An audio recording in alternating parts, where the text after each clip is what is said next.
They say everything happens for a reason, but I suspect everything happens for a Reese's. Like this commercial break. Did you need 15 seconds away from music or 15 seconds to eat a Reese's? Perhaps it's true. Everything happens for a Reese's. This podcast is brought to you by Colgate Total. We take oral health as seriously as you take sports. That's why Colgate Total Active Prevention uses advanced technology to help prevent oral health problems like cavities and gingivitis before they start. It's clinically proven to provide 24-hour antibacterial protection with twice daily brushing after 4 weeks of use. So get a winning routine and prevent oral health problems before they start. Shop Colgate Total Active Prevention at a retailer near you. Do you have a favorite Gronk story? I got a good one. All right. You know, like a lot of receivers, tight ends will work on catching drills. Yeah. Hit the jugs machine, 100 catches. And all the receivers did it. I never saw Gronk ever do any catching drill, ever. Every ball I throw to Gronk, like he'd have these big white gloves, right? And when he put his hands up like this, it looked like the top of a trash can that I would try to hit. And he would go, whoa, whoa, whoa, whoa, whoa, with so he had like a smile on his face. The ball would just stick to his hands, right? So it was like unbelievable. So one day, it's like it's like third year in the league, all right? And we're at practice, and I throw him a ball, and it like hits like the palm of his hands and like falls on the ground. And Gronk looks at me and is like, what was that? Like, what just happened? So he goes, Tommy, throw me the ball again. And I took the ball and I fired at him, and he caught it. And it was like, he gained his confidence right back. He goes, oh, okay, I'll go. All right. Ladies and gentlemen, boys and girls, welcome back to New Heights. We got a special episode with me and Jason in the same room. This never fucking happens. This never happens. It is the best. There's like a scent to you that I just like being around. It's called Louis Vuitton Imagination. Did you know that perfumes actually use foul or rotten things in their perfumes because it lasts longer and elicits certain pheromone responses out of the nostrils? This show is brought to you by Expedia. That's right, the place you go to go places. We're your hosts. I'm Travis Kelce. This is my big brother, Jason Kelce. Hey. Jason always knows a little bit too much about everything. And you just caught that firsthand here in the early stages of this interview. I know just enough to be dumb enough. Yeah, there we go. You gotta love it, man. I don't have a script in front of me, so I think this is where I say follow the show on all social media at New Heights with one S for fun clips throughout the week. And Jason is now going to tell you what we have coming up this week. That's right, 92%ers. We've got another great episode. Yeah! We are ending this season with an all-time guest, the most accomplished, greatest football player in the history of the game. Season finale. Tom Brady is on the show! Yeah! Oh, you talking about Tom Brady? That's right. All you Patriots that love Travis Kelce, Tom Brady's coming on the show. You're going to love it. Hey, Pats and, fans. Yeah, let's get into some new news. Before we get to that. All right, new news brought to you by American Express. It's the end of the road. The season is finally done. This season is finally done of New Heights. Do you have a favorite highlight? I mean, the live show is it's it fresh, just happened. It's fresh, but god damn, that was a fucking fun. It was a great job. Shout out to Amazon. Shout out to Enterprise. Everybody who helped put that thing on. The set design. It was so much fun. I didn't know I was going to work out. Yeah. We were talking, the whole team. We were talking. We're going to have a soccer goal up there. We're going to have a basketball hoop. We're going to have turf. I'm like, how the fuck is this going to work? And it ended up going off without a hitch, surprisingly. And thankfully, you actually dunked. Was it an actual dunk? Does that actually? No, it was 100% actual dunk. It was 100%. You've done it. You've dunked. You have done it. So you dunked, and on top of that, you stoned Alex Morgan. So pregnant Alex Morgan. Which was a little bit of a low blow, but you know what? You got to take your chance when you can. Listen, Tim coached me, and he said, you got to get in their head. I got the bobsled suit out, so that threw her out of her game right away. And then it was also a shorter net, so I didn't have to leap as far. Alex went up there like, all right, I'm just going to fire one in. Hopefully he doesn't. And you fucking full on. Oh, I'm going guess all in, the baby. right side. Yeah. Airborne. look on her face. There's got to be a slow-mo. The look on Alex's face Somebody's got to afterwards have a was- slow-mo of that. The funniest part was the reaction from the crowd. They didn't know whether to cheer or not. It's Immediately, like, ooh. And you get up like you won the Super Bowl. I just stopped a fucking penalty kick from a fucking World Cup champion, the best goal scorer in best U.S. goal women's scorers, U.S. women's history. That's so crazy. all right. You're hilarious. I'm sorry for my brother, Alex. I'm sorry. And I get to say that the first time I ever dunked a basketball was in the Orpheum Theater in front of thousands of people With an with alley-oop. an alley-oop from Will Ferrell. It's insane. What life are we living? Couldn't have happened in a better way. It's been a When's hell the of a first year. time you dunked? Roxborough in Middle School? Roxborough Middle School, yeah. Like 8th grade. I was probably I was pretty like cool, too. 5'11". Yeah, yeah. Just kind of Did just Daly throw casually. the alley-oop? I mean, yeah, it was Daly, yeah. No, we were, man, it's so long ago. I think I remember being in a like a drenched sweat. Like I had gym class, I had like been trying to do this for like my entire time in gym class. Yeah. And I finally got it. Very similar to you. Not as much pull on the rim, but flushed it in, yeah. Flushed it in. Good penultimate step. Yep. No, I was a 1-foot jumper back then. 1 foot. Yeah. Not So left or right. Start from like the fucking rafters and Just build up as much speed as possible. All right. Well, we will be back for season 5 with all new episodes starting September 2nd. Travis is off to training camp. For everybody that is new to the show, we take this time off because Travis is way too busy to record a podcast. He's getting ready for an NFL season, and we do not have the time. Training camp at the NFL. He's going to go to St. Joe's University. St. Joe, Missouri. Missouri Western State Not St. University. Joe, Shout out to Philadelphia, St. Joe, Missouri. Shout out to the Griffins. And where they will be, knee deep in sweat and all sorts of other bodily fluids that nobody else wants to be around. What? How is that? For, all day. They'll sleep together. They might, play tummy sticks. I don't know what might happen. It's very... Tummy sticks? That sounds like a Philly thing. We never had that. You never did that? No, we never played tummy sticks. What's that? You're missing out. This guy's insane. Stick around to the end of the episode for some exclusive clips from our live show. We are ending the season with some of our favorite live No Dumb Questions. Nice. Ending the season with Tom Brady, pretty epic. Yes. Starting it with Taylor, pretty epic. Yeah. And Beyond the epic. start of during that recording, the entire time I'm planning, I'm gonna ask this woman to marry me after this. So yeah, those were probably 2 other really cool moments of this season. Yeah. Obviously, the beginning of it with Taylor is one I'll remember forever. So Well, it's by far our most viewed episode of all time. yeah, it was pretty fun. Yeah. It was incredible. I've never been more What nervous. was one that sticks out to you throughout the year? Can't use either one of mine. Put his ass on the spot. We had a lot of good ones, Jason. I know we did Just have a use lot your of good brain. ones. Use your brain. What would what is going to be even comparable to the 2 that you just named? I don't know. We did a lot of actors. DiCaprio's kind of nuts. Dude, I DiCaprio's cool. like there are, but I can't George like Clooney. I don't know. George Like some of your Clooney, favorites. Affleck. Do we have Sandler on again? Yeah. No. That was the previous one. Yeah. Will was the previous one, or he went on this show? No, that was previous. God damn it. Jackass. Johnny Knoxville. That's another one. Very current. Fallon, Riggle, Hart, The Hedrick. Rock, Dude, Keanu that- Reeves, Allen Iverson, God Bob damn. Feller, Aaron Andrews, Kristen Thompson, From the Jesus rafters, Christ. this has been a hell of a year. Kylie again, multiple times. Kylie. Yeah. I talk to her every day. Don't you do that to Kylie. Randy Moss, Jameis You should be Winston. lucky you get to talk to Kylie every day. Jameis Winston. Jameis Winston was great. There's Gosling. They're all so good. Greg and George. Conan. Conan. God damn. Yeah, there's too many. I don't even know where to go. Oh, with nice. That was a fun little Yeah. memory lane there for season. What is this? 4?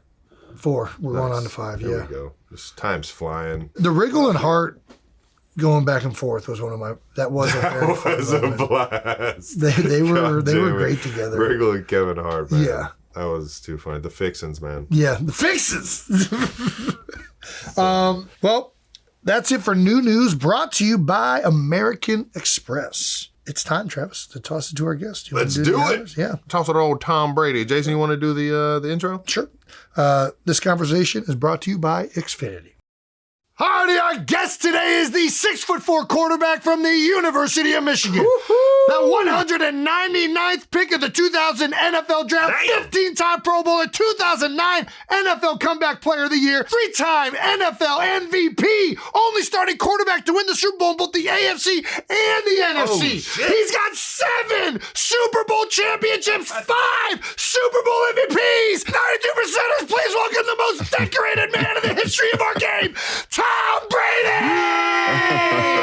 We got the GOAT! Yes. Man, I got to hire you come on the road with me. I've never had an intro like that. I've done a lot of shit. Yeah. I've never had an intro like that. Hey, just Only the best sign for me you, up, big baby. dog. Sign me up. Only the best for you, Man. big dog. We got to settle it right here, right now. Though you're 1-1 against the Kelce brothers in the Super Bowl, dog. How do we figure this out? How do we break the tie?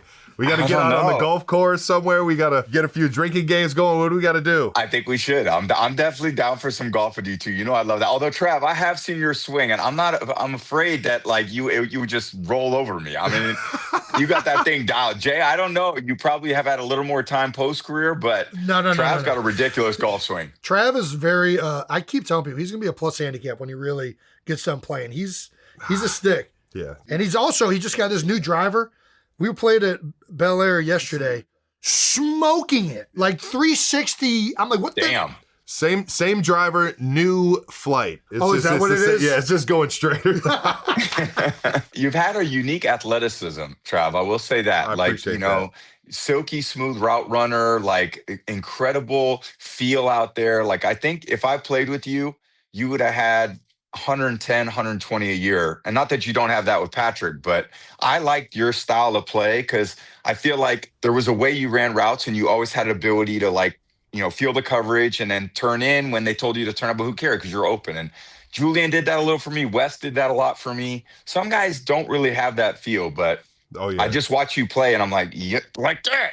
Just like that. I appreciate that, big guy. And I definitely took a lot of like notes from Jules and Edelman and even Gronk watching you guys were unbelievable at being on the same page. Yeah. And you could just tell you guys were in sync, and the guys that were running the routes were that even if they made a decision that wasn't, so-called in the playbook, essentially, it felt like everybody was always friendly and making it definitive enough for you. And, but hey, I appreciate that, big dog. He's more of he's the kind of guy that I feel like Jason had the same in his own way, like the center style of play, his own unique way of getting the job done. And Jay, you probably weren't the biggest guy, but you always played with great leverage. Always communication was probably on point.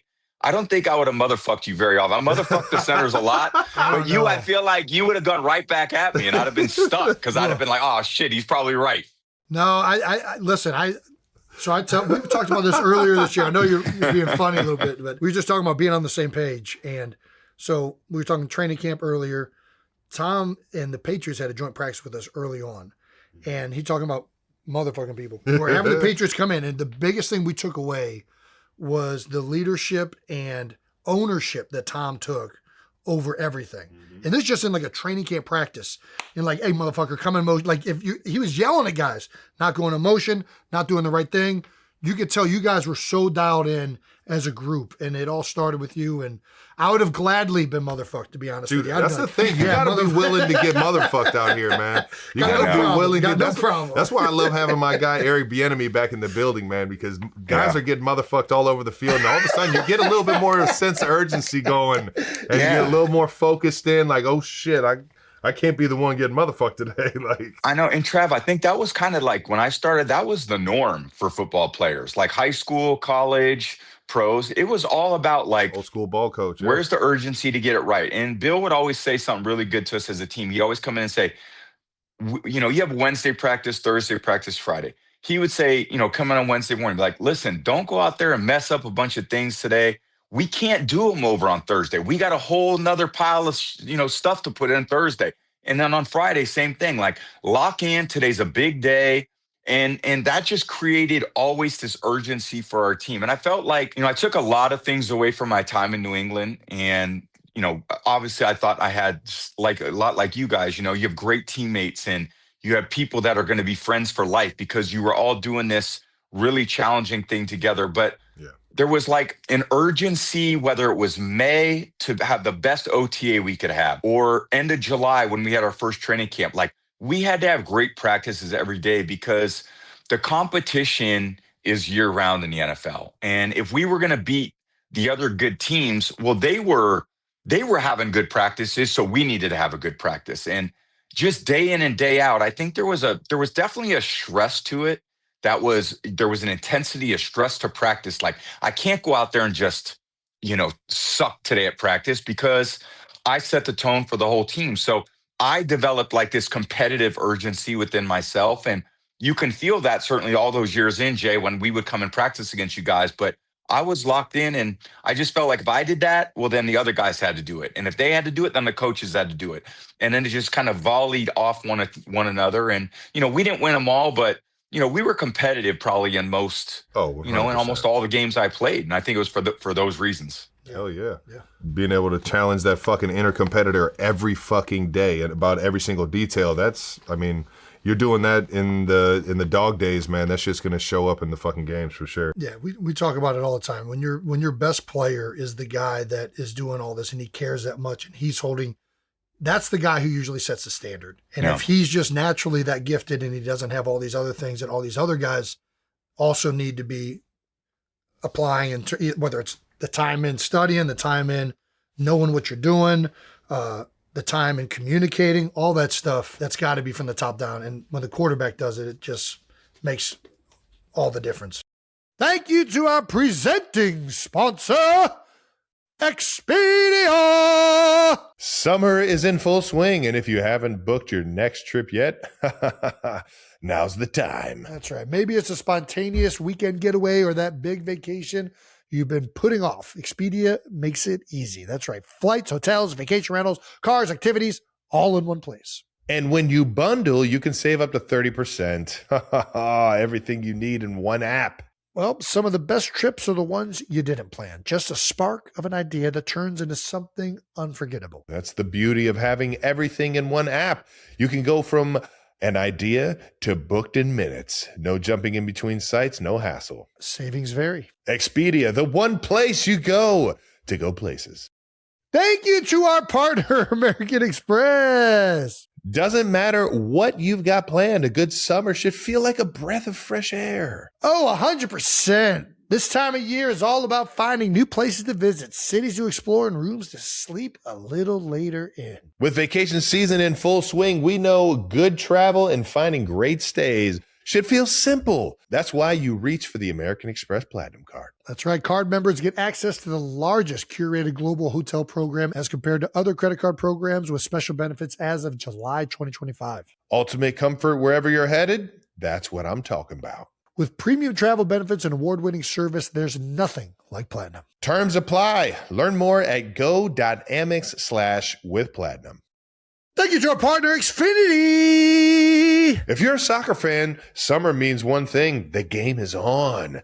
And when the game is on, it's time to host, whether it's in your living room or out on the patio. That's where Xfinity comes in. Their fiber-powered gig Wi-Fi is so reliable, you can literally host the world at your place and not miss a single moment. Not a single moment. We're talking low lag, zero stress, just pure, uninterrupted action from kickoff to the final whistle. Get Xfinity gig Wi-Fi to stream and host a beautiful game all summer long. Every match, every highlight, every dramatic penalty shootout. Plus, now you can lock your price for 5 years. Guaranteed. So, get your crew together, fire up the big screen, and let Xfinity handle the Wi-Fi. Head to xfinity.com/soccer to learn more. Restrictions apply. Speeds vary. Use of fiber coaxial cable. We gonna get Mendoza out there motherfucking some guys or what? Hey! I know. I think it's in him. I think it's hell yeah, mother man. frickin' him. Yeah, or whatever. motherfucker. There we go. I mean, we'll get it out of him somehow. Hell yeah, man. It won't take that long in the NFL to be like, all right, this is the way stuff gets done, and this is the urgency I got to create. Mother freaking him is so good, man. I think too, Trav, if you think about it, a lot of guys have had so many people tell them how good they are. And again, something that's unique in the NFL, you're a high school player. You're probably the best player on your team. So it all goes pretty well. Then you go to college and you're probably one of the top 5 on your team. So everything goes pretty well. But you finally get to the pros. You got an agent that tells you how good you are all the time. Mm-hmm. You have a significant other that tells you how good you are. You have a mom that tells you how good you are. You have a dad. So in the end, who really tells you the truth? Yeah. And who tells you where you need to get better? And that's the role of the head coach.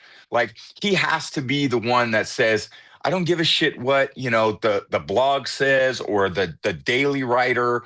I care about what I think, because it's my vision for the team. And again, I was blessed to have Coach Belichick, who I believe is the greatest head coach of all time. I think Andy's like that to a degree. Same. I know he's a different style. Yeah. But there's part of it that position, like, you can't be like, hey, man, let's go out there and have a great day. Like, we're going to have so much fun. And like, something goes wrong and it's like, oh, don't worry, we'll fix it tomorrow. Mm-hmm. And like, everyone leaves every day feeling like they were great and they did great. But the reality is they're not really prepared for what's coming on Sunday, because NFL football is hard. Yeah. And to beat the Chiefs or to beat the Eagles in a Super Bowl is hard. You better, if you play one of the best teams in the league, and in this instance, like I played both you guys in Super Bowl, you better play every play great to give yourself a chance. If you play 20% of those plays poorly, you're not going to win. Yeah. And why waste all the time through April, through May, through June? There's a big commitment to make that everybody sacrifices if you're not going to go out there to try to beat the best teams. Right. You could play pretty average against the teams that don't really have a chance. But the teams that are really great, the 6 or 8 every year that have a chance, you better have an urgency to beat those teams, because that's the real competition in the NFL. Oh, yeah. God, Tom's getting me fired up. I told you, dude. I told you. It's something about it. I mean, you talk about maximize your opportunity. I mean, you had the greatest statistical performance ever by a quarterback in the Super Bowl when you played us. Nick Foles caught some type of magical thing. Yeah. I don't really know what was happening with Nicky that day, but he was on fire. But what was that like? Having it that still, kind it of still shootout? goes down as my favorite football game ever to be Wow. in. Like, seriously, that game was insane to be in that stadium and watch you guys duke it out, man. Yeah. Yeah. I mean, I feel like it's, when you win the Super Bowl, you guys played better than we did that day. So there's never any, may the best team win. I always kind of say that, like, who you rooting for? May the best team win. I don't know. You guys were the best team that day. It was really hard for us because we did play good on offense, but defensively, we just couldn't figure out a way. You guys kept making big plays. The running back makes this great catch in the end zone. And, Right. I think it was Alshon. Was Alshon on the team? He caught the touchdown pass. Catches, And Ertz caught a touchdown pass. He had a couple fourth down conversions. Yeah. Yeah, you were just always one step ahead of us the whole day. And we finally caught you in the fourth quarter on a touchdown throw to Gronk. Yep. And then you guys got that fourth down. Yes. And then went down and scored. And I was like, we finally caught up. And it took us all day to catch up. And when in the NFL, when you're behind, you do feel like you're unsettled. You never feel in control if you're behind in a game. Right. In that game, we were basically behind the entire day. So even on the bench, and even though we were moving the ball well, I still felt like we were not in control of the game. And then all of a sudden, we finally got the lead. And then you guys went right down the field, scored, and then Brandon Graham made a great rush on Shaq and strip sacked me, and that was it. I mean, you talk about feeling uneasy, being behind. We were ahead, and I was uneasy because I saw you on the other sideline. And I'm like, if there's one guy that's good playing from behind, this is the guy. So, what do you think about your career? I don't know that there's anybody. I mean, Pat is certainly up there in the 2-minute plays, but oh yeah, what do you think made you so good in those situations? First of all, I had great teammates that played great in those situations, and we worked on it. We practiced, we walked through, and there's always something nice about 2-minute. In some ways, it gives the quarterback a lot of rhythm to play in when things are going well, when you're in a good rhythm in 2-minute, because it's not like they can run a lot of variety of defenses. And I was all about preparation. So I felt like if I could get you into a 2-minute situation and I could get you to play defense and I could get you the clock running and you would have to signal, and I would be like, all right, I'm going to snap it before they're ready and let's hit some completions. And again, I just push our guys to constantly, I was going to find the open receiver because I could read coverages really well. And I was always going to try to throw to the soft spot of the defense. I mean, my biggest weakness was my lack of mobility and my lack of ability to scramble and make a play. And in many ways, that turned into the best thing that I did, which was force me to over prepare to read defenses and to throw to open guys. Like I didn't have the option to like pull it down and run. So I had to make sure we had guys open before the ball was snapped. So I was constantly looking at the coverage. I was constantly seeing the defensive scheme and then trying to, get our guys in the best position. And I would throw it. Gronk would catch it. I would throw it. Jules would catch it. I would throw it. Danny would catch it. I would throw it. List goes on. I mean, I played with so many great players, but it was really a great unit. And, that was some of the best part of football was just 2-minute drives. And it was a chance for you to go out and be like, all right, game's on the line, man. This is what we do in the schoolyard, but game's on the line. Let's see what we got. Well, in that game, the BG sacks, but even after that, you guys got the ball back. And up until that ball fell on the ground, that last Hail Mary attempt, I'm still like, dude, Tom could still find a way to get this done. Like, I still, they're not even believing it was over then. But let's get to some of the good stuff. 7-time Super Bowl champion. Yeah. Oldest Super Bowl champion, I believe. Is that correct? Oldest starting quarterback Super Bowl champion. No, I saw it firsthand. Do you have a favorite one? What is your favorite? Yeah, do you got a favorite one out of all of them? I don't want to sound arrogant because that's not. I would say they're all different, first of all, and they're all different, meaningful because they're kind of tell a different story. Oh yeah. I think one that was like the 2014 one against the Seahawks. You'd probably say like the Atlanta one where we came back from all those down a bunch of points, but the one I won 3 really early, and it was kind of like. What's so hard about the NFL? I sound like a little dick. I mean, no idea. I mean, it was like I went to Michigan. We were good in Michigan, and I won 2 bowl games. And then I got to the pros. My first year, we won the Super Bowl, and then my next year we didn't, and then we won 2 back-to-back. So I was kind of like this is what you're supposed to do. You're supposed to start the season, work hard, and then win. That's okay, big deal. Nice. But then we lost in 2007 to the Giants. Then we lost in 2011 to the Giants. And then we played Seattle in the 2014. So we'd gone 10 years, and I had 3 times we won it. Then I had 2 where we lost it. Yeah. And then I was like, man. And then 2014 came, and we're going against the Legion of Boom, and we're down, I think, 10 in the fourth quarter, 10 in the fourth quarter. Right. And then we end up having just the most incredible, last 20 minutes of the game. Defense played incredible. I mean, that stop down at the goal line, it went from like, again, we were losing for most of the game. We finally got a lead in the fourth quarter. They drove right down the field. And then Dante Hightower made one of the greatest plays in Super Bowl history, tackling Marshawn, getting blocked, had like one shoulder out, somehow got Marshawn on the ground, which like 10 guys can't get Marshawn on the ground. Exactly. Dante did it with like one shoulder. Yeah. And then Malcolm makes one of the greatest defensive plays in the history of football. And everyone after the game talked about, not handing the ball to Marshawn. I was like, how about that play by Malcolm Let's Butler celebrate to this pull play. the trigger? Yeah. Yeah, to pull the trigger on that Yeah. as a rookie to like go over the top of the pick and the acceleration burst. And then get there, it was all or nothing. Yeah. It was crazy. Yeah. Whenever I'm a receiver and I come out of a break, I'm always trying to minimize the opportunity for the defender to beat my angle. Yeah, he's got to go through you to get to the ball. He's got to go through me. That's a part of my size and my strength in being a pass catcher.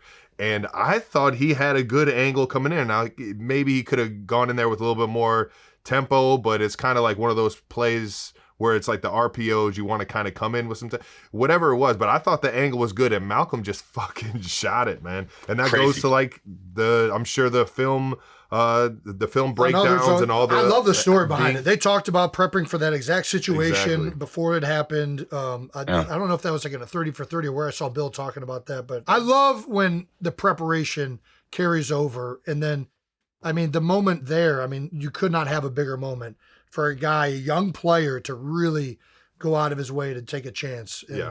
Tom, I've always wanted to ask you this because you have this ability, and we kind of talked about it before, about just like the rhythm in which you always commanded the offense. It's just, you feel like you've always got control of the game, and everybody's kind of going at your rhythm. Was there a point in your career where you started to understand that, or was it always just kind of within your preparation how you guys ran the offense? My college experience was really unique. My first 3 years, I didn't play at all at Michigan. And again, if I was around these days, I probably would have transferred to another school because, it was simple to do. But, Michigan was a really tough experience in terms of I had to grow up. I didn't have brothers. I had 3 sisters. I was the youngest. I got babied by my mom. I got babied by my dad. I got babied by my sisters. I go to Michigan, which is a long way from California. It's freezing cold. I didn't have a jacket when I went there. And I sit on the bench my first year, and I really had, I would call it like a lot of self-defeating attitudes and behaviors. I always had an excuse. I always had, coach doesn't want me in They there. creep in real easy. Yeah, they're not giving me the opportunity. And I had a sports psychologist who unfortunately he passed away about a year ago. His name was Greg Harden.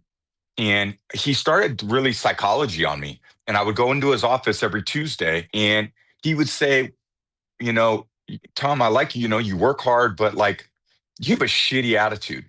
And how about you start worrying about what you can control and stop talking about the other quarterbacks? Stop talking about the coaches not putting you in. How about you take advantage of the opportunities you get? And every time you go in there, you bring energy, you bring enthusiasm. If they give you 3 reps, you do the best with the 3 you get. Quit bitching about you only getting 3 or you going in there with the backup receivers. No one cares. You go in there, you bring energy, you treat practice like it's a game. You go out to that practice field like it's the big house and you're playing Ohio State. If you throw a touchdown in the 2-minute in practice, you celebrate like it's the game. Hell yeah.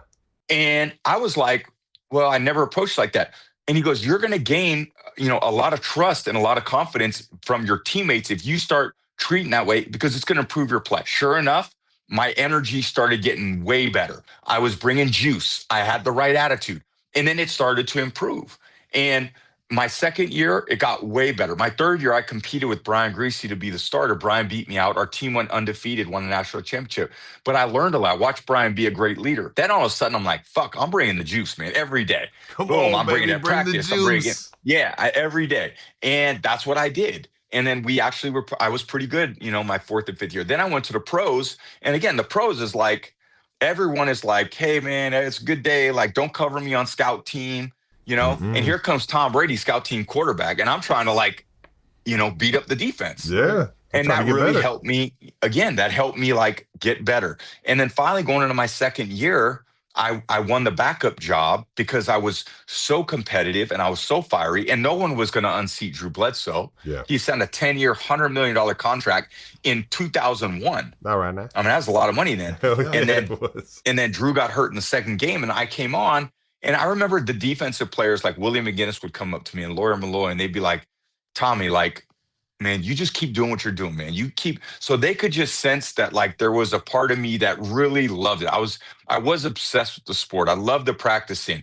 And then I loved the leadership part. And I really loved the preparation. Then I got really into the game. And Peyton Manning was the guy that I always looked up to, as a kind of a rival, because I thought he was the epitome of a field general. He got his team in the right play.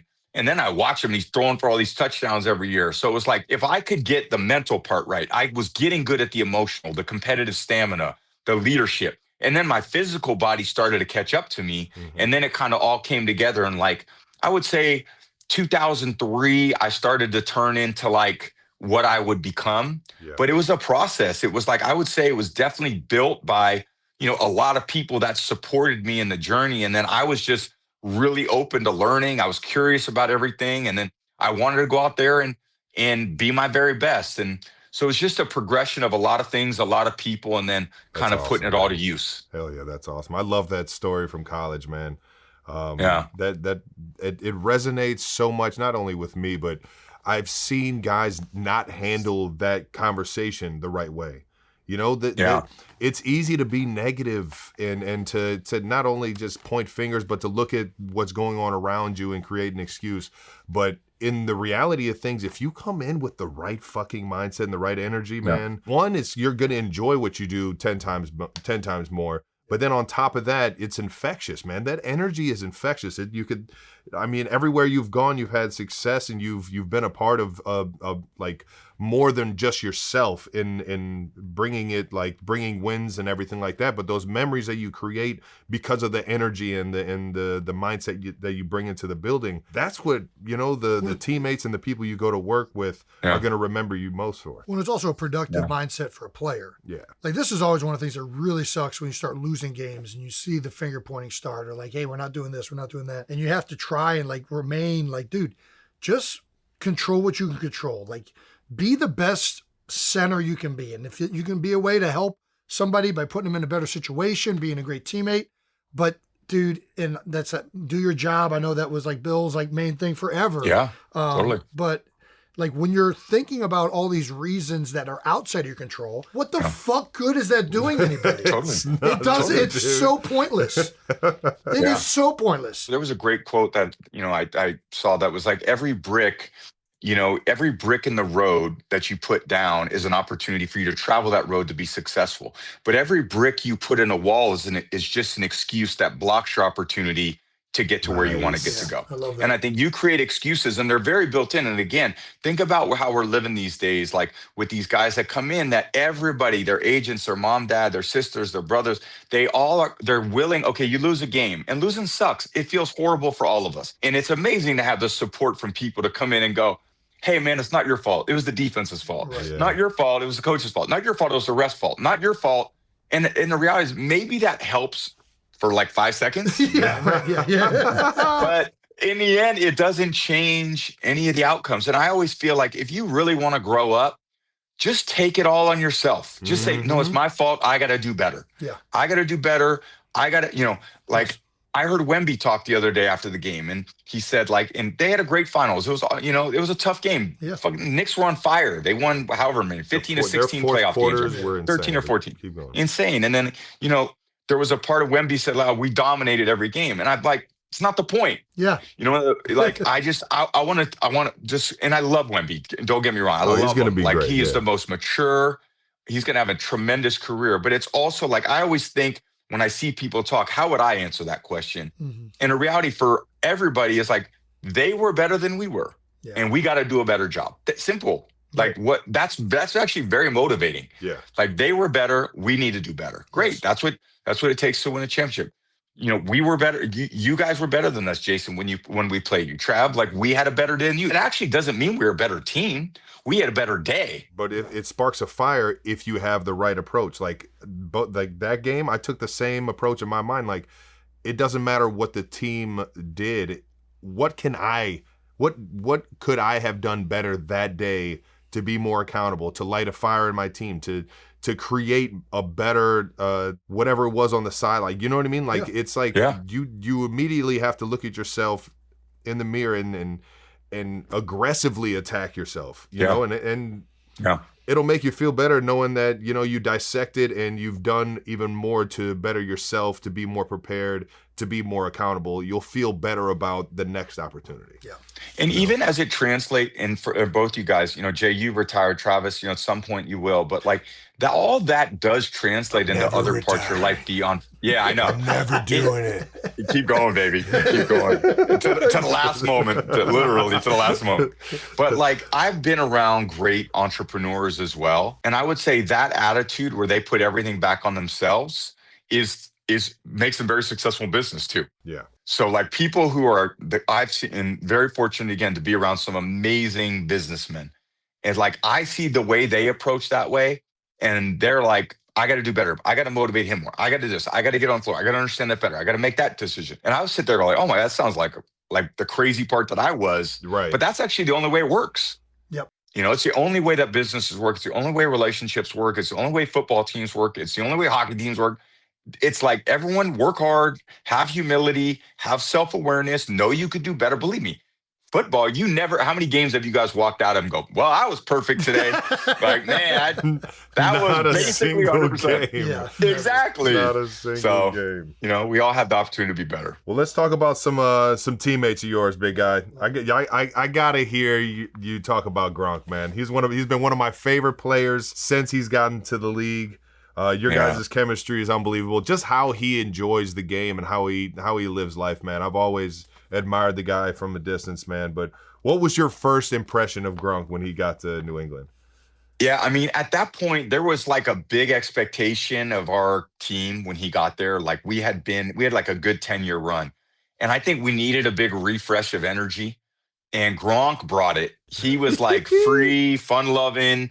Like, Gronk, how he is and how you see him anywhere is how he's one of the most authentic people you ever be around. Yeah. And like football's hard, but Gronk always found a way to bring, kind of light to it. And Gronk was really unique. I think Gronk was the greatest blocking tight end in history. Man. Yeah. Gronk could handle defensive ends. He was at the point of attack in the run game. Like, we didn't care. We would rather go to Gronk than the open side tackle a lot That's of times. crazy. Yeah. And so that's a really underrated part of his game. Hell yeah. And then as a pass catcher, he was never going to be like the twitchiest. So, but his straight line, when he would run seam routes or, Rolling. middle reads or flag routes, Yep. he was off the chart. So there was just part of his game that was, it was very natural for him. He was really a natural athlete. And I think our environment kind of kept him really serious, which I think that's probably a good thing for him in the end. Yeah. Because I think if he was on another team where the coach let him get away with a lot of stuff, Gronk maybe would have veered a little that way. But I think our team kind of made him, a little more confined, and he still had a great time. But man, I think he Few really more maximized his potential. motherfucks in New England than other Oh my places, God. I'm sure. It's all about balance I would too. say. Sometimes when you have a team that's so like very straight line, having a guy like Gronk lighten it every once in a while, and whatnot, you need that too, right? Totally. Mike Vrabel was like that when he was at the Vrabel. Patriots. Yeah. He was like, Yeah. Braves cut it loose. He Yeah. was Hell like, yeah. Randy Moss was like that. Matt Light was one of the most, the funniest guys I've ever been around. He kept it light for everybody. So Yeah, Matt's been on, I don't know if he's been on Julian and Gronk's podcast a couple of times. I've never really talked to the guy, but some of the Seems clips coming out, I'm hilarious, like, dude, this would be a fun teammate to be around for sure. you guys got to get him on your show at some point because All right. he's one of a kind. He's Fuck an yeah. amazing player and teammate. Was there any other tight end that you've ever seen like Gronk? Is he like a one of one because of One of his one. ability? And to your credit, like Connor Barron, who I played with in Philly and in college, he said the same thing years ago about Gronk. Like, he's like, dude, like normally we go up against a tight end, we're salivating. Like we have like whether he's going to be in pass pro or the run game, you do not get blocked by the tight end. And Gronk was the one guy where he's like, He's the anomaly, this guy man. is manhandling DNs. And a lot of times too, like you would think that like he loved blocking. And I think because he didn't want to go out and run a lot of routes, he would be so tired. And he's like, hey, just keep me in and run behind me. Like, I like that. And then he'd be like just bodying people. Oh, yeah. And then he would be like, he'd be totally cool with that. But he was pretty unique. Like I really, early in my career, I had Dan Graham, who was a really good run blocker. Ben Watson, I had Kyle Brady in 2007. And then we had a little stretch. Ben was still there in 2009. And Ben was really strong and really athletic, but just wasn't at the point of attack as good as Gronk.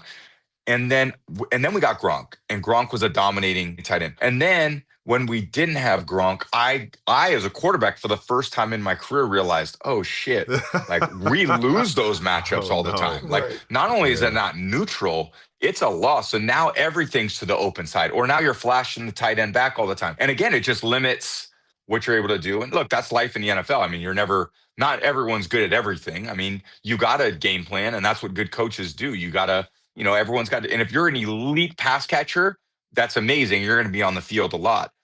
Sometimes if you're really good at run blocking and a really good pass catcher, you could be a great player. Oh, Yes. Well, he was the jack of all trades, and he was a dream piece for any offensive coordinator, both in the run game and pass game. He had a little bit of like a skip to my Lou, and he played with his tempo in his routes. Yeah. Like a lot of his like deep crosses, or a lot of his in-breaking routes, or if he had a soft coverage on it, he would play with his tempo, and it made him feel faster in his routes. Then I learned so much from just watching him just run like deep crosses or deep cross, like basic routes, or even out routes and stuff like that. But there's only so much you can do when you watch Gronk in terms of like trying to incorporate it into your game, because the guy just had such a gift and like a feel for the run game that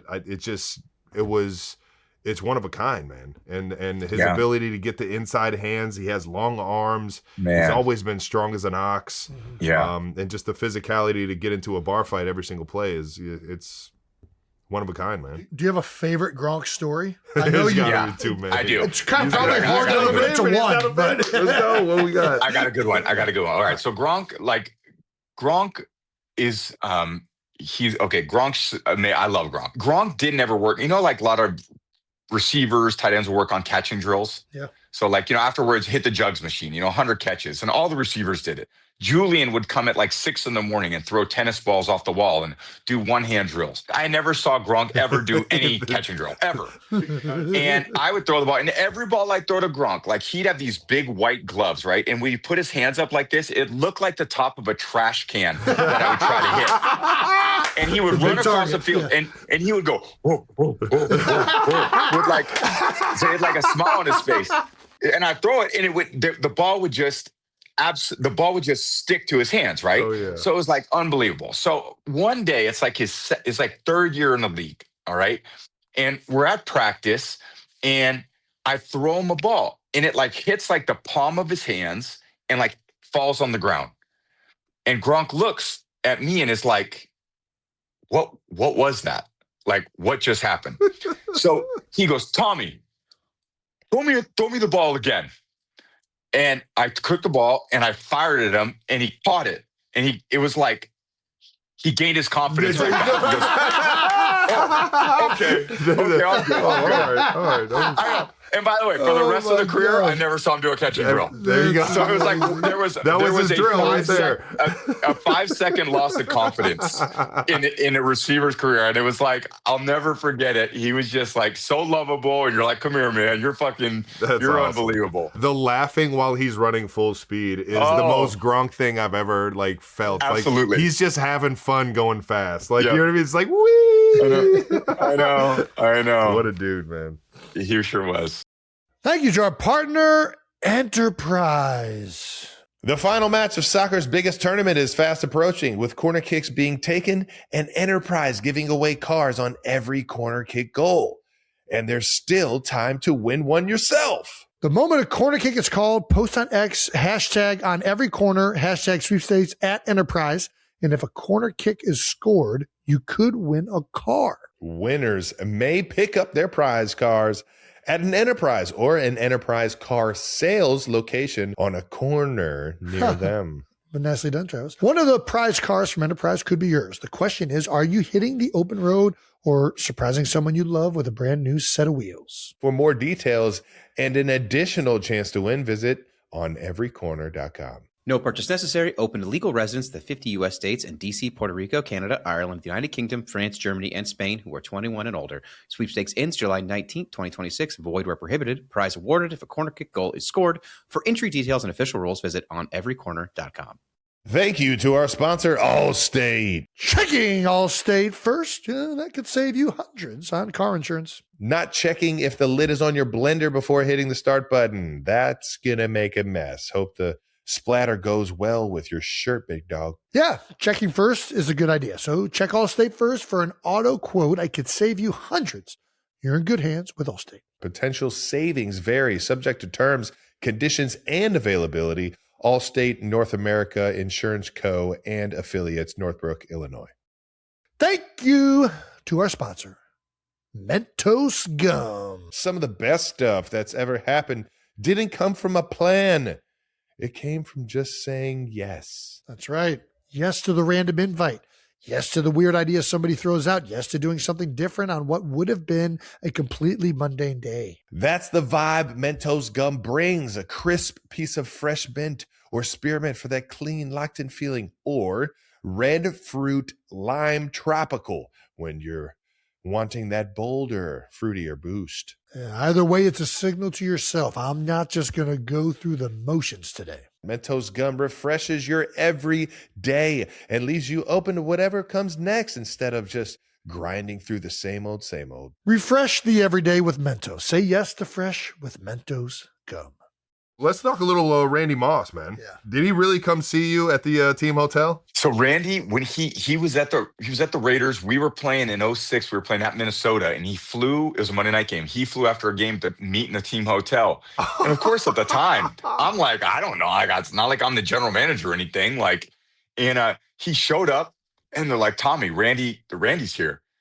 So I went and saw him. He's like, Yo, man, I love the way you play, man. I want to figure out how to make it happen. Of course, I'm like, all right, like, why are you talking to me? Like, Sure. yeah, like, I love that too, but and then sure enough, yeah, like the trade goes down in 2007, Yeah. and we got Randy, and all of a sudden it was like, well, what can, a lot of people saying, well, he's done. What can he do? He comes into OTAs, and he wasn't in the best of shape in OTAs, like, probably not most. He probably had a few years in Oakland where, it wasn't the most motivated, so probably didn't get the best out of him. So he's kind of getting guarded by some people in OTAs, by like some guys he shouldn't be guarded by. Yeah. And I'm kind of like, when is he going to turn it on? Right. All of a sudden we get to training camp, and we run the conditioning test, and Randy comes, he takes his shirt off. He's lean, like in shape. He's running the conditioning test like a deer.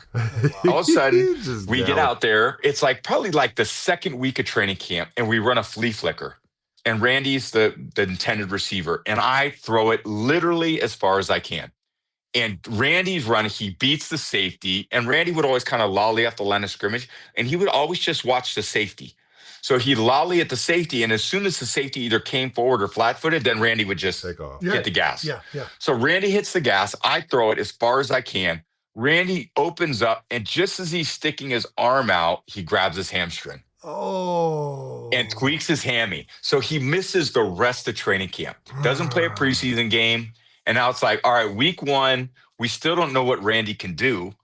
And we go out there against the Jets in week 1. And we had this play. The Revis Jets, right? This is the Revis Jets. That was Revis's rookie year. Yeah, it was Revis's rookie year. So we start the game. Randy catches a few balls, and then there was a ball on the sideline. He kind of ran like, I don't know what you'd call it, but like a deep out route, but kind of you stem it in, you stem it up the field, and China wiggle, and then you run to the side. It's probably like an 18 to 20-yard throw. And they had a good rush on, and I could feel the rush coming, and I knew Randy was running an outbreaker. So I kind of like, just as I was getting hit, I threw it. And as I was going to the ground, of course, you can't see anything. And I'm thinking, all right, I kind of was throwing it out of bounds. Yeah. And all of a sudden I hear the crowd go, oh. And I looked up and I was like, he caught that? And when you see the highlight, he like catches it outside of, the frame, is over his head, and he taps his feet. And what should have been, just a foul ball, He ends up, it's like a 20-yard gain. And at that point, I was like, this shit's going to be different this year. Here we go. And I threw a few balls. We had some routes that were one-man routes, literally play action fake, 9 people in protection. Oh my God. I was quarterback 10. And then Randy, we called one called a pistol route, where if it was too high, he ran at the near safety and then broke to the high flag or the post and ran across him. Yep. Or then if it was a post safety, he ran at the post safety. And if the corner stayed behind him and he felt like he wanted to go back to the high 7, he could take it. A lot of times you ran across the field, but I would have to throw it, 65 yards. And it was get that like, thing out. You got to make a decision, oh Randy. my God. I was gonna say, how do you know where he's going to go? You don't. Yeah. You don't. And Yeah. he would just turn on the gas. And the great part about having a really fast receiver is when you see your receiver running fast, and like I would say for the most part, NFL DBs are faster than receivers in general. Right. I'm not saying always, but you can't be a slow DB in the NFL. Right. Yeah. Just slow DBs. You could be a receiver that's not that fast and still be productive. Right. You can't be a slow DB. All those guys run 4.3, high 4.3, low 4.2s, low 4.4. Sorry. So Randy, because of his speed, I knew he was faster than everybody on the field. So whenever I saw Randy's speed, I could just gauge my ball flight and the trajectory of the ball on his speed. Yeah. And when he started running, I just threw it as far as I could to gauge Randy's speed. Yeah. A lot of the times, which meant the further and higher I threw it, the better chance Randy had to catch it. For most receivers, the higher you throw it and the further, the more the DB has a chance to catch up. Yeah, you're bringing up what really stands out with Randy is that tracking of the ball when it's in the air, right? Like that ability to like turn it into like another gear. The only other guy I've ever seen do it is Deshaun Jackson. Like those are the only two that I can think of where when that ball is up there and hanging, they just separate.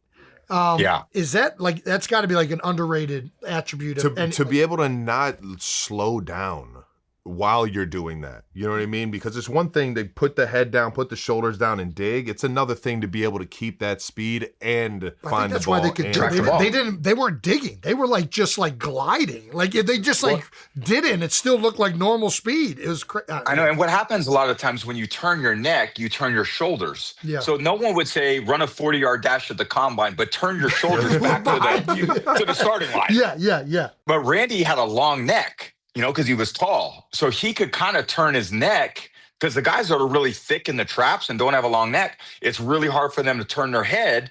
When you turn your head, you typically slow down. That's why Jason's golf swing's so tight. Stop it. Such a unique skill set. Crazy. It really is, man. And you know who had a Tyreek Hill is another one. Oh my God. He didn't have that stride that the two we were just talking about, Deshaun. It was different. But his ability to find the ball and to meet it down is second to none too. Trav, you must have seen some crazy plays in practice from him, right? It's insane. It's insane. First, I told everybody the year we got him, I think he was a 5th or 6th round pick, and the first day we got him, it was like a little 7-on-7 in OTAs, and he caught like just like a flat route, or it was like a bubble slant RPO, and he was the bubble. He caught the bubble. Nobody got within 2 arms lengths of him, and he just ran down the sideline, and I'm just sitting here like, we just got the most electric player in the draft. Like, it was insane, dog. And his ability, and you already know a lot of the practice reps is just like what you were saying, just testing out how far a quarterback can throw it, in which we can connect downfield, if he can track it, and seeing the plays that him and Mahomes would make in OTAs or in training camp, and just testing the waters to see, how far we could go. I mean, it's insane. I remember you guys played the Chargers maybe week 1 of that year, and you were at that little Home Depot Center, or whatever it is in LA, the soccer stadium. The soccer stadium, yeah. The soccer stadium. And he caught a slant route. It was that, and cribbed it. And I was like, weaved his way God. down, hit the 200. I was like, just who? Fucking Okay, I got a good story about that. So we play you guys one year, and Bill was like, all right, the calls on third down are 1 double Travis, 1 double 87. Mm-hmm. And we didn't double Tyreek. And Tyreek went for like 200 plus that game. And you guys beat us. And Bill came in the next day and says, we're doubling Tyreek too. And we are not going to let him go for 200 on us. So it was like back and forth on third down, who we were doubling. And it's it's kind of cool for us, because you do see most NFL players are obviously supremely talented. And then every once in a while, you see someone who is just a little more talented than everybody else. And you go, man, that is a special talent. That's crazy. Yes. And a lot of times it just stands out immediately. Oh, yeah, right away. Yeah. Like Aaron Donald is a pass rusher. I mean, is like everyone and then Aaron Donald. Yes. Everyone, then Randy Moss. Everyone, and then Darrelle Revis. Everyone, and then Ray Lewis. Yeah. Everyone, and then Ed Reed. It's like, even if there's a Hall of Fame, and then to me, there's like one player that's like even better than every Hall of Famer. Deion Sanders says it best, man. You guys got to find another hall for me to be in, man. I love Prime when he says that. I mean, it really is true. I think there's very few players that aren't, like, it's not scheme dependent. It's not like, it doesn't matter who's on their team. Like, that guy would have been the best of all time, regardless of where he was and who he was with. Yeah. And that's like a whole nother realm of football player. I got to ask you about one more teammate, man. One of my favorite of all time. Everywhere he goes, he wins. Joe Thuney. Oh, big Thuney, man. You got any good Thuney stories? Yeah. Ohio. I used to call him Looney Tunes. But Joe was like I think a 3rd round pick for us, and he played tackle at NC State. We moved him to guard. Started as a rookie. We had a great O-line coach. Yeah, Dante Scarnecchia. And Dante was just, I can't say enough good things about him. Like, what he taught me, what he taught the offense, he gave the line so much confidence. Awesome. And 5 guys in there, you guys all play together. He gave that line confidence through his techniques, but also everything was black and white with Scar. There was no gray area.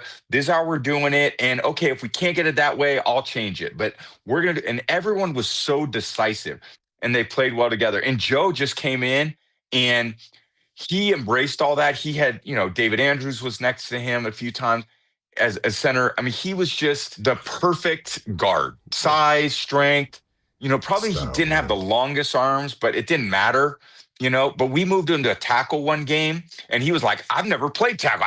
And Dante said, listen, just fucking kick, get to the junction point and punch. Yeah. And it was like, okay, that's all I got to do. Just give us a chance, baby. That's all. I know.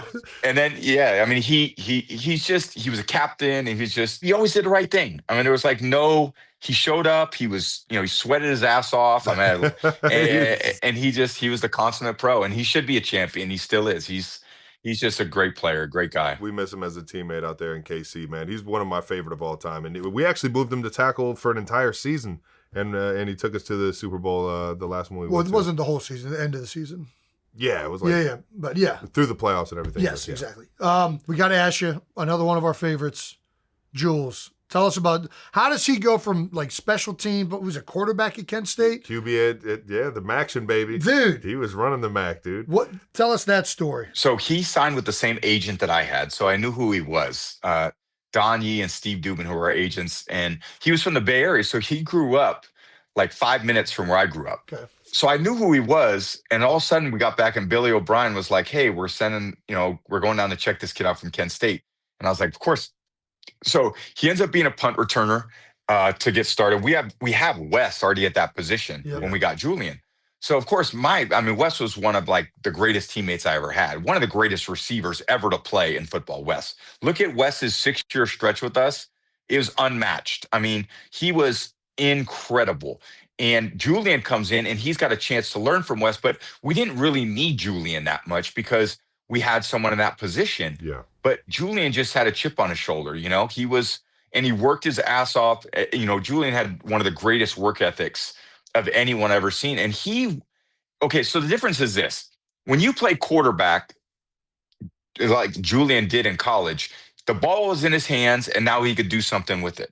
When you play receiver, you have to do something to get the ball in your hands. You don't line up behind the offensive line like the running backs do. So to learn to be a receiver, to learn how to run a route, to learn how to get open, to learn how your footwork, that's like an incredibly difficult skill set. And it took him years to figure it out. And to Julian's credit, 2009, he played really well. We had a playoff game. We got our ass kicked against the Ravens. Julian was the best player on the field that day for our team. And 2010, he didn't play much. 2011, he broke his arm, didn't play much. 2012, Wes was still there, so he didn't play that much. And then finally, 2013 came. After 4 years, he played defense, he played punt returner, and then he got way better at running routes. And again, just tenacious, tough. Like Julian had juice every day. And, he built himself into one of the greatest players the Patriots ever had. Yeah. That's awesome, man. Is there something about that body type? The like short, sawed-off white guy that's just those feet are just moving quicker. We're gonna get an option route on a guy in the slot, and they're not gonna be able to redirect as quick as this guy. Like, you know what? In some ways, Jay, it was like because our team was built differently than a lot of others. Like we didn't always have the highest paid players. In fact, when a lot of guys would have a chance to get free agent contracts, Bill would trade those guys and let them get paid somewhere else. And then we'd have to replace them with lesser talented players. One position that's unique in the NFL is receiver. Yeah. Like Jamar Chase makes $40 million a year. T. Higgins makes 30. Tyreek Hill was making almost 30. We didn't have those players. So we had to find production from other areas, and slot receivers in the NFL don't get paid top dollar for receiver. So in a way, we paired this team kind of receiver group with some rookies and some, I would say, more role type players at receiver, because we had these inside players, I'll call them, that played tighter to the formation that could still be very productive because they had great route trees and they were maybe not vertical speed as fast as vertical speed, but they had short area quickness. And that short area quickness is what the game's all about. I would argue, would you rather be fast or have great short area quickness? I'd rather have short area quickness. Yeah. Football is a game of quickness, not speed. Now, timing, we can be on the same time and get shit done more with that short area quickness and getting that showing color and getting open over the middle of the field, especially for the tight ends and the inside receivers. But And Trav, you're 6'5", 250, 255, and you have twitchiness. Yeah. You had size, length, did have speed, and you did have, they couldn't arm tackle you, and you had twitchiness. Your footwork is more like a slot receiver than is a tight end. Right. So like there's a reason why you got open, a lot like Antonio Gates always did. Man, I was like just your gonna game say, was probably a lot like him. 100%. Another Mac guy, doggone, Kent State, man. Kent State's getting a lot of love, man. All right, we're running out of time. We got to get to this last section. Yeah, we don't want to. We got to ask. We're going to start off back in March. You also became part of the J.P. Morgan Chase Athletic Council. Can you tell us more about this? Yeah, I got asked to be on a council with J.P. Morgan to try to influence and educate athletes to make better financial decisions. And, a lot of us grow up and look, we're good athletes and, we try our best in school, but a lot of us are a little bit underdeveloped when it comes to managing our money, making good decisions, creating budgets. And it was put together. Jalen Brunson's there, Asia Wilson, Dwayne Wade are just a few of the people involved. Nice. Megan Rapinoe. There's a really great group of people. I'm missing on some others. Sorry about that. But we kind of came together and we're creating opportunities for athletes for financial literacy. I love it. And it's pretty cool just for us to, make a difference in other people's lives. And a lot of us are blessed with people that give us great advice. Some people aren't. So we want to be that place where people go to say, okay, well, how do I make sure that I don't finish my playing career and not have any money? Yeah. No, seriously. And it's becoming an even bigger issue with like the NIL, and kids are getting paid earlier and earlier. And a lot of these kids in college, they've never seen any type of like this. Like I learned most of this stuff in college, right? And they're getting money before they've ever talked to anybody about it. So this is awesome, man. Very, very worthwhile. Yeah, I spent all of my first check and regretted every second and didn't have anything to show for it. All of it went to rent and fucking some shit car that I don't even have anymore. No, I didn't even have a car. I stole Jason's car. That's all right. I was spending money on way dumber shit than that. At least a car would have got me to the facility on time. No, that's awesome stuff, man. And you already know it's something that's even bigger now with the college, how much they're making in college and things like that, like Jason said. But we have to ask, man, have you seen the clip? We had a guy, Ben Affleck, come on the show, one of our favorites. He mentioned a story about playing catch with you. Have you seen that clip? We could probably find it here, but do you know what he's talking about? To this day, aside from the birth of my children, that was the greatest ever. I was like, dude, are you? He's like, I need someone to play catch with. Happened to be on vacation at the same place with him. So this was legit. This was as legit as it gets. That's amazing. You were helping real. Tom get ready for the season. It was like, I don't know how much I was helping him. I think he was like, I'm gonna blow this dude's mouth. I remember we were at Baker's Bay together. This was. Yeah, I needed someone to catch me. We were getting ready for football season. Hell yeah. And I was down there. It was the summer. It was quiet. And I'm like, hey, can you catch? And he's like, I can catch, And I'm like, all right, let's go. This is so good. I got all these balls. I'm on that big field, Trav. I don't know if you saw that field. Uh-huh. Yeah, I'm on the big field. They got it painted. And I'm like, all right, let's see what you got, And you're a big, he's obviously a big Patriot. Love the Red Sox. And I had known Ben for a while, and I'm like, all right, here we go. And finally, I remember getting to the end, and I was like, I want to put a little pressure on him, see what the hell happened. And I was like, all right, 4th down, Super Bowl's on the line. I'm calling your number. This is the route we're running. I think it was a flag route I gave him. Uh-huh. And I'm going to throw it, see if you catch it. And he got running, and I put one up there, and he stretched his arm out, and he caught it. And it was, for all of us, I mean, can you imagine like us as kids just thinking, we're going to get paid to play football and, throw passes. And then, think about Ben. He's thinking, going to make movies, but then he's out there with this Patriot player. And I don't know, man, life is crazy for all of us. I was just going to say, did you know it was that big of a moment for him? Because, I know. All of us have that sports fandom growing up of like doing that in the moment with the guys that are doing it. Yeah. Like, I can only imagine how he felt. You have these perspective moments. And like, I remember being out on the field. This is late in my career. And I would have, they do like those charity galas and they give away like throwing sessions. Oh, yeah. And that once they give out like, all right, come catch passes with Gronk, and Gronk's going to run around and he's going to teach you the art of receiving. And the guy paid like $200,000. I'll pay for an hour and do that. It was great. Donate the money to charity. And then I'm sitting there like, they pay me to throw balls to Gronk.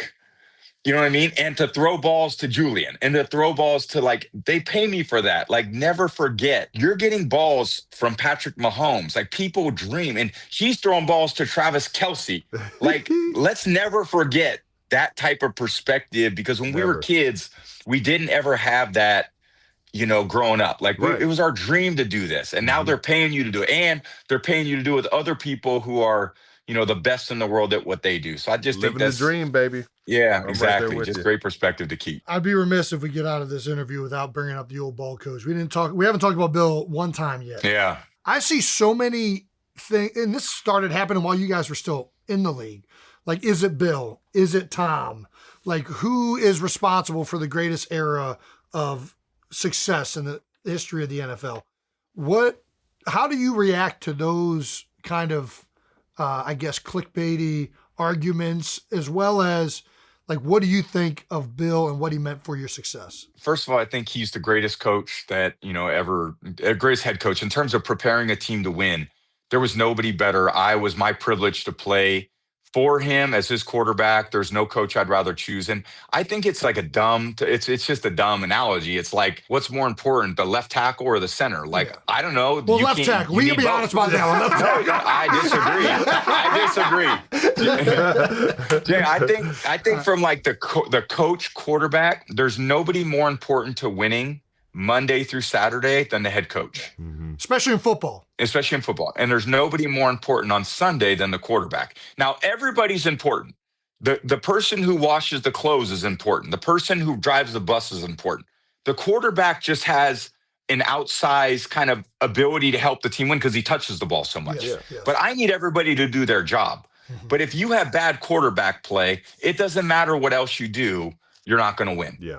And if you have bad coaching, it doesn't matter how well the players are doing, you're going to lose. So the tactics from the coach and the accountability, and I think the head coach is the chief accountability officer of a team too. The tactics are extremely important. Trav, you could run great route into the wrong coverage and not get the ball. Oh, yeah. You have an OC that draws up bad plays because he can't beat coverages. It doesn't matter what you'll ad lib and you'll be like, no, I'm not running out. I was right there with you. Exactly. I was like, we're going to make it happen. No, baby, come on now. You're never going to be really covered. They might have you covered on paper, but always give you an outlet. You're definitely going to find some color to throw the ball to. Yeah. So I just think that question is they're all important. And there's no way I could have been the player I was without him. And I think we pushed each other to get the best out of each other. And I think he's incredible. Anyone who played underneath him would say the same thing. Hall of Famer, should have been first ballot, man. It's crazy. Yeah. One of the most respected ever to fucking do it, man. I got to ask you, you got one of my former teammates recently in New England. All right.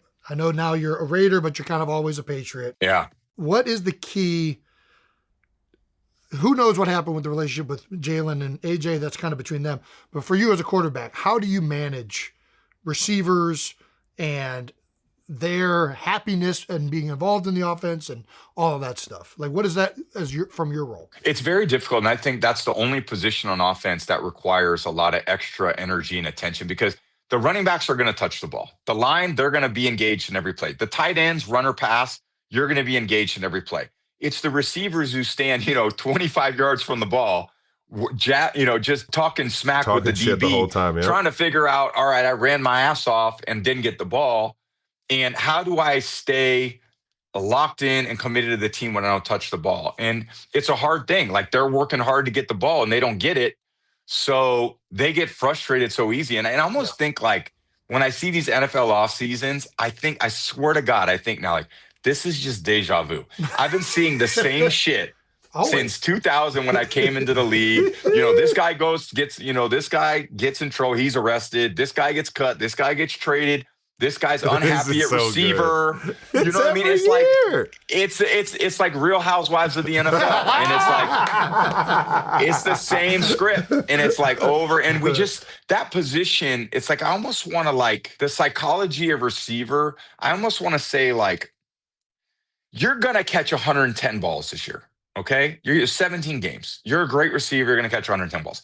one game you're going to get 11, and one game you're going to get 3. And the next game you're probably going to get 11, then you're going to get 3. I can't have you like the happiest guy in the world when you catch 11 or the most miserable guy on the team when you catch 3.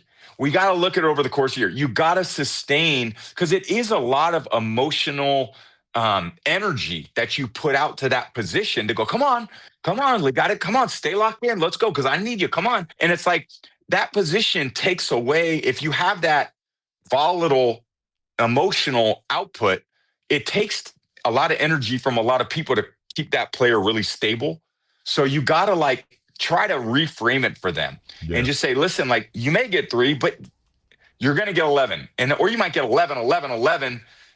And then, 3. It's just the way it goes. Yeah. If they're doubling Travis, you ain't touching the ball. That's the reality. If they're butching you at the line of scrimmage with the defensive end, and they've got, some ridiculous athlete over the top of you, but it frees it up for other people. Exactly. And you got to be cool with that. So, I mean, as we're going to see it again this year. Who's the next unhappy receiver? And I understand it. I mean, that's not, they want to be involved in the game, and AJ wanted to be involved in the game. I covered a lot of those Eagles games. And that passing offense that's not what that team's known for. So now he's actually going to a team where they are more known for their passing offense. So there will be maybe a little more satisfaction from him from that standpoint. We want to get you out of here. We got one more question. We always ask everybody that comes on, what was your welcome to the NFL moment? Oh man, there's a lot of those. I had one, probably in Buffalo. I was scrambling up the right sideline, and Nate Clements from Ohio State. He was a cornerback. Yeah. He was a big physical corner, and I slid late, and he knocked the shit out of me. My helmet. I remember this clip. We got it. I got up, the helmet. I was looking around. I got taught in college, like, get your ass up. Don't ever let the defenders, know you're. Yeah. And I was like, got up, and I was like, holy shit! Like, that was helmet on? No helmet. I can only imagine the face you were making. Like, it's the helmet sometimes hides the Put that head down. That's right. And then figure it all out. That was the one. Tom, cannot thank you enough. Dude. Really appreciate you coming on. This is an all-timer for us. All-timer, man. We can't thank you enough. Thank you, Tom. Appreciate the time, the stories, dog. You're the best, dude. Yeah, I love you guys. Good luck with everything, and we'll see you soon, okay? Yes, sir. Sounds good. Alrighty, thank you to Tom Brady. Once again, this conversation was brought to you by Xfinity. Trav, I told you, I saw him earlier this year. He's just the fucking best, and he's just he's so good with like words. Yeah. Does that come with Michigan? I mean, how did he get that? Typically, I mean, he's probably Michigan does probably. I didn't get that, Cincy. No, Tom I told you, I met him earlier this year, and like I've always heard from everybody how like just intense he is, and like how much he cares, and like the type of player he was. Yeah. And he's still like that. Like you meet him, captivating. Like he is so engaged in the conversation. Yeah. He loves football so much, talking about it, his teammates, his time, and he's so good at articulating all of these themes and what made him successful. Yeah. Those teams successful. There's so many good bits on what he said that you could all you high school kids out there, bro, listen to what he's saying, man. Don't be a negative Nancy or bringing that weak ass energy into the building or into school, into life. And it's just so hard because he's so damn good looking. I try to listen to what he's saying, and I'm just like, what the fuck is happening? How are you the best football player of all time? A model? Did you see him on the runway the other day? Yeah, he's literally walking down the runway. It looks just like a model. Gucci. How many gifts can one man have? I don't know, but I got popular being a dumbass. Ditto. Even dumber dumbass. Shout out to Tom. That was incredible. Awesome moment to have him on the show. Hell yeah. Now we're going to send it to some exclusive live show clips. That's right. This clip of our live No Dumb Questions is brought to you by Enterprise. All right, we're going to get some No Dumb Questions. Let's give it up for Mr. Jets the new world champion. Let's go! We think the Jets Jake tag might be a little too depressing. So how about Knicks Jake? Do we like Knicks Jake? Let's go. There we go. What do you got for us in the No Dumb Questions category? Here we go. First up is Charlotte. Hi. Okay, Hello. okay. So I have two younger brothers. They're 10 and 14, and I swear they never let me live anything down. So if you could permanently ban your brother from telling one embarrassing story about you, what would it be? Oh, God. Wow. Man. All right. Permanently ban my brother from telling one embarrassing story about me. I feel like everyone already knows my embarrassing stories. Jason doesn't really get embarrassed. He just showed that he sat in dog shit in Venice. Willingly showed it. It was just like, hey guys, look at this. I don't even get a chance to tell an embarrassing story about Jason. And to be fair, we don't really embarrass each other that much. I would say he usually tees up the opportunity for me to tell a story where I embarrass myself. So I'll tell you guys. Oh! So, not too long ago, but Are you really going to tell us? You want to tell us? You sure? Yeah. All right. Well, it's not that bad. It's just embarrassing. I have face blindness. Hilarious. You guys know I have face blindness? Yeah, well, this was an episode of face blindness. I go to New York, and there's a huge music festival out in the Hamptons, and I'm a huge music lover, as you guys know. I go with a bunch of guys from New York in the money world, so it's like a connection in like finances, and I'm thinking that I'm going to be around a bunch of guys in finances at this music festival. So I get up there and I immediately start having beverages. It's kind of the Kelce way of going about things, and I get shit-faced. Don't even really know who's performing at the concert. I'm just kind of up there like, hey, you got any more tequila? And a guy comes up and says, dude, Buffett's here. He wants to meet you. I'm like, oh shit, that's big money.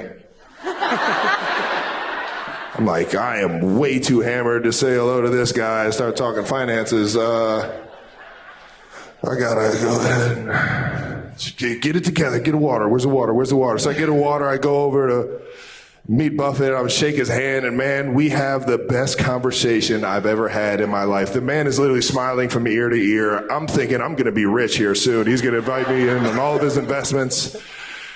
And he starts telling a story in high school when he picked up the guitar for the first time. And I was like, right to his face, no way! Warren Buffett played the guitar? And his face went from smiling ear to ear to not smiling at all. And then got tapped on the shoulder because he had to go sing Margaritaville. So I was his biggest cheerleader singing Margaritaville on the side. So I have an episode of face blindness at least once a month, and that was me mistaking Jimmy Buffett, the late great unbelievable Jimmy Buffett, for thinking Warren Buffett was going to be at a music festival in the Hamptons. That's probably the most embarrassing story I have for you guys that Jason doesn't tell, but he loves to tee that one up for me. I love that story so much. Thank you very much. We have another question. Next up is Tara. Hi guys, my name's Tara. I am from Vegas, but I'm very fine of Las Vegas. Oh yes, I'm a kindergarten teacher in Vegas, but you teaching them how to play blackjack or no? You know what? Gotta start young. So anyways, I'm from Vegas, but I'm originally from Wycliffe, Ohio. Oh, the Wycliffe, Ohio. I love it. Right down the street. Well, yes, I used to live directly next door to Aunt Judy. Oh my God. Shut your trap. You know Aunt Judy? I swear to God. Swear to God. The festival right behind the I went to Our Lady of Mount Carmel School. How about right it? next door. She's not lying. What years is it? It's legit. What? What years is this? Did you see us come through that neighborhood? Yeah, my mom tells me stories about your dad would bring you guys over and to Aunt Judy's and Randy's. And, that's right. Yep. So this is down memory lane. I appreciate you guys all appreciating this connection. I know, right? Like we are bonding. That's awesome. We are bonding. Is there a question? Right. Yes. So see it. No. I just wanted to know. Do you remember back in the day going to Aunt Judy's and visiting, and possibly two little girls that lived next door that you hung out with? Because we did. Oh, man. Come on, no pressure, no pressure. Who's Aunt Judy? Your Aunt Judy, yes. My mom's name was Donna, too, or is Donna. Sorry, she did not. But yeah, my mom's name is... Sorry, Mom. But my mom's name is Donna as well. No, I'm trying to remember the other girls, seriously. Do you remember two little girls we would visit? So, yeah, I think there was a number of people in that block area that we knew. Very true. And there was a lot of kids. There's definitely, like, families in that neighborhood. Yes. Getting so, yes, I remember them vividly. Yes. So I am going to use this time to shout out Aunt Judy. We have one of the best aunts of all time, and uncles. Uncle Don, and Uncle Don. Uncle Don is here as well. We got some unbelievable aunts and uncles. And I will say this, going over to Aunt Judy's was one of the most exciting times every time because Aunt Judy spoiled the living shit out of us. Yeah, what we didn't get from our parents, Aunt Judy made sure to have. She had so much candy and toys. Oh, yeah. She taught me how to be a We Funko. couldn't wait to go to Aunt Judy's. And now I go over to Jason's house and hand out bubble gums like it's candy. Thank you so much. I got the bubble gun. And she was the only person I knew that would swear at my dad, and he would just take it. Yeah. We love it. Thank you. Right. Thank you very much. One more? Shout out to That's it? We'll do one more later. All right. Thanks, Jake. Jake, you got another no dumb question for me? Mike's not. Oh, there we go. We have two more no dumb questions for you guys. First up is Sarah. Hello, I'm Sarah from Texas. Nice to meet y'all. Let's go. Texas. My question is, if you were followed around for 24 hours, what is the habit that would shock people the most? Oh, man. Mom? That would shock people the most.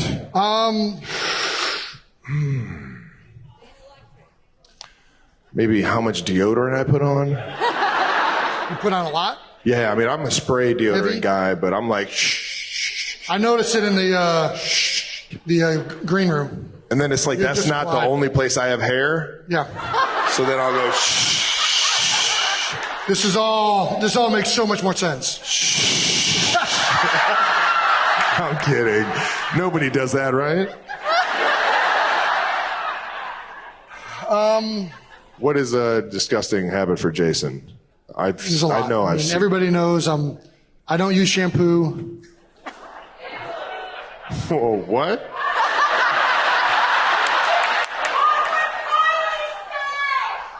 Kylie at one point said, "If you're making me break out in acne because you're not shampooing your beard." I don't know. I'm a hot spots guy. Hot spots. Hot spots. Hot spots. All right. Well, there you go. Pits.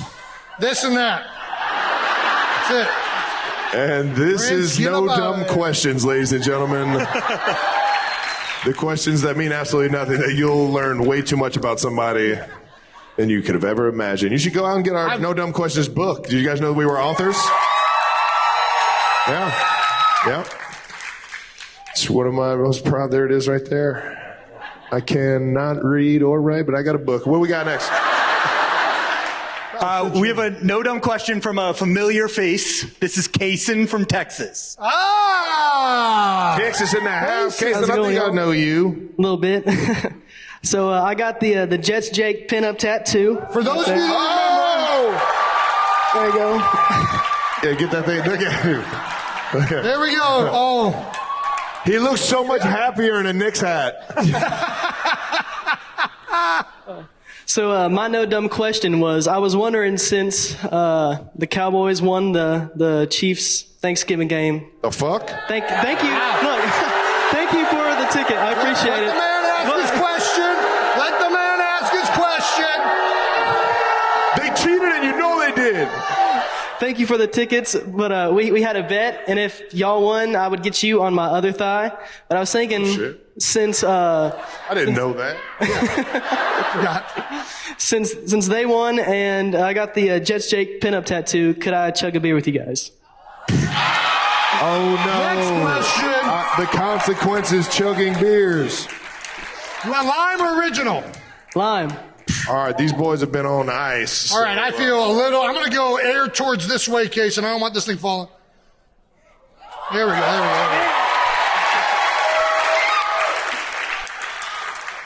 All righty.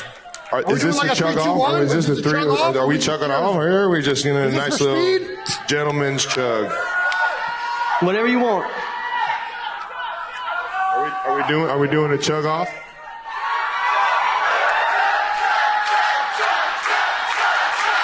What? All right, how are we doing this, Jake? You got a whistle or something? 3, 2, 1. 3, 2, 1. Are we on go? Are you going 3, 2, 1, go? 3, 2, 1, go. All right. Ready? 3, 2, 1, go.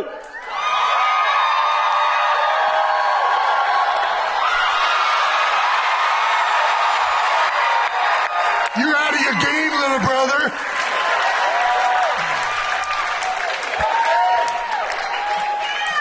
Was that as good as the pinup tattoo, or no? That was great. I appreciate it, y'all. Cheers, Thank you brother. so much. Jason, you're the man, brother. Thank you, brother. Once again, shout out. Thank you for supporting and sponsoring the live show. Yes. Nothing parties like a rental. Once again, that clip of Live No Dumb Questions was brought to you by Enterprise. And that wraps up another show and a season of New Heights. Thank you to all the 92%ers for tuning in. Thank you to our wonderful crew for putting this show on each and every week. It could not be possible without you guys. Thank you so much. Thank you to our wives and fiancés for allowing us to make fools of ourselves each and every week. And hopefully we haven't made too much of a fool for the household. Yeah. All right. Once again, New Heights is a Wondery show brought to you by Expedia, the place you go places. 92%ers, thank you so much for tuning in each and every single week. We'll see you guys next year with our 200th episode on the horizon, man. It's crazy, dog. It's absolutely crazy. You guys are crazy. We appreciate you and love you so much. And we'll see you guys next year. To our production and team, we love you guys as well for always making it easy. Yes, you, Brandon. Shout out to Brandon. And you, Jake, even though you're not here. We love you guys. Peace. Hey.